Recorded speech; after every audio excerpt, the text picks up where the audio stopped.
Good morning children. Welcome back to our homeschooling after summer vacation. Myself Maheshwari, your math teacher. Before summer vacation, you learned first and second exercises from chapter 2. Let us revise those concepts a little. From chapter 2, you have learned the properties of whole numbers, and on that you practiced some problems also. Let us go through the properties once again. First property is closure property. Let us check what is closure property. When we multiply or add two whole numbers, we get a whole number. First, let us check what is a whole number. Number starts with 0, 1, 2, 3 and so on are called whole numbers. Let us verify the property with an example. So, we have to take any two whole numbers and find their sum. Let us take two whole numbers 3 and 5. Find their sum. What is 3 plus 5? 8. Here 3 and 5 are whole numbers. Their sum is also a whole number. And then let us check product also. Let us take two more whole numbers and take their product.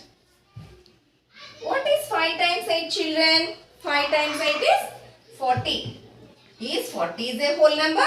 Yes, 40 is a whole number. So from this we can understand when we add two whole numbers, we get a whole number, and when we multiply two whole numbers, we get a whole number. This is closure property of whole numbers. Then second property is commutative property. What is commutative property children?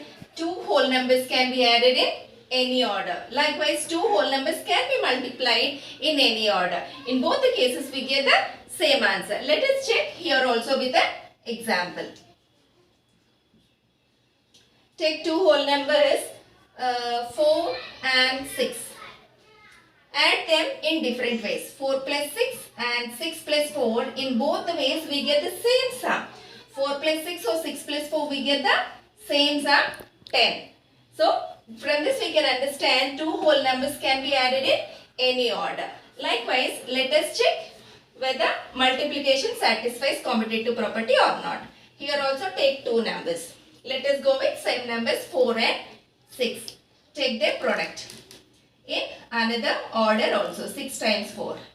If we take 4 times 6 or 6 times 4, we will get the same product 24. From this we can understand two whole numbers can be added in any order. Likewise, we can multiply two whole numbers also in any order. We get the same result. Now, third property is associative property. What is associative property children? Three or more whole numbers can be added in any order. That is under addition. What is this? Three or more whole numbers can be multiplied in any order. Let us check. A plus B plus C equal to A plus B plus C. Likewise, A into B into C equal to A into B into C. This also we can verify with an example. Let us take three whole numbers now. Let us take 3, 4, 5. Find their sum in different orders. First I am adding 3 and 4. To that we can add 5. What is 3 plus 4? 7. To that, if we add 5, we will get 12. Now, let us find the sum of these three numbers in different order. Different order in the sense, first I will add 4 and 5. What is the sum of 4 and 5? 9. So, that number you add to the 3, leftover number. What is 3 plus 9? 12. See children, even though we change the order while adding the numbers, we get the same answer. From this we can understand three or more whole numbers can be added in any order. Likewise, we can verify the multiplication also. Next, fourth one, distributivity property. Distributivity property, on this actually you have practiced many problems. This is distributivity property over addition, and this is over subtraction. What is over addition children? A into B plus C equal to A into B plus A into C. See, A into B plus A into C. This is distributivity property over subtraction. A into B minus A into C. See, A into B minus A into C. These two are distributivity property rules. Then the fifth one is additive identity. We know very well the additive identity of whole numbers is 0. Why and how? See, for any whole number, if we add 0, we get the same number. For example, what is 5 plus 0? What is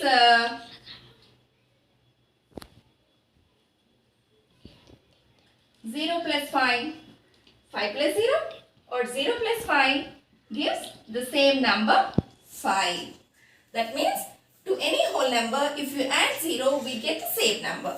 So 0 is called the additive identity and then multiplicative identity. See, let us go with an example. Here multiplicative identity is 1. That means to any whole number, if we multiply with 1, we get the number itself. For example, 5 times 1 or 1 times 5 gets the same number 5, the number itself. So 1 is called the multiplicative identity. Exercise 2.3, first question. Which of the following will not represent 0? Let us check first bit. Here A bit is 1 plus 0. We know that 0 plus anything gives the number itself. That means 1 plus 0 is 1. So is it representing 0? It's not representing 0. So answer is yes. Let us go with B bit. So 0 into 0. We know that 0 into anything only 0. So 0 into 0 becomes 0. So according to the question, no. Now let us move to C bit. 0 by 2. We know that 0 by anything is 0 only. It is representing 0. So according to the question, no. Now fourth question. 10 minus 10 by 2. Let us simplify the numerator. What is 10 minus 10, children? 10 minus 10 is 0. So 0 by 2. Just now we discussed 0 by anything is 0. So 0 by 2 is 0. So it is also representing 0 only. So here after solving all 4 bits, we can understand only 1 plus 0 is 1. So this is not representing 0. In all other cases we got 0 only. Okay children, let us move to second question. Second question. If the product of two whole numbers is 0, can we say that one or both of them will be 0? Justify through examples. Here we have to check the product of two whole numbers is 0. This we have to verify through examples. How to consider here? Here we have to take two cases, children. Here first case is if one whole number is 0.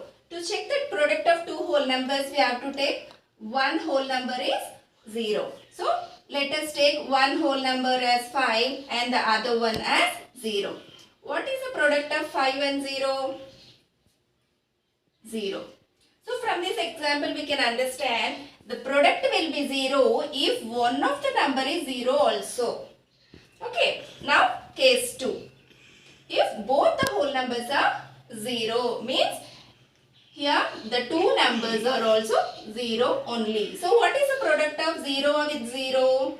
0 only. So from this we can understand the product will be 0 if both the numbers are 0. Okay children. So from the both the examples we can conclude that in the product if one number is 0 or both of them are 0, also the product will be 0 only.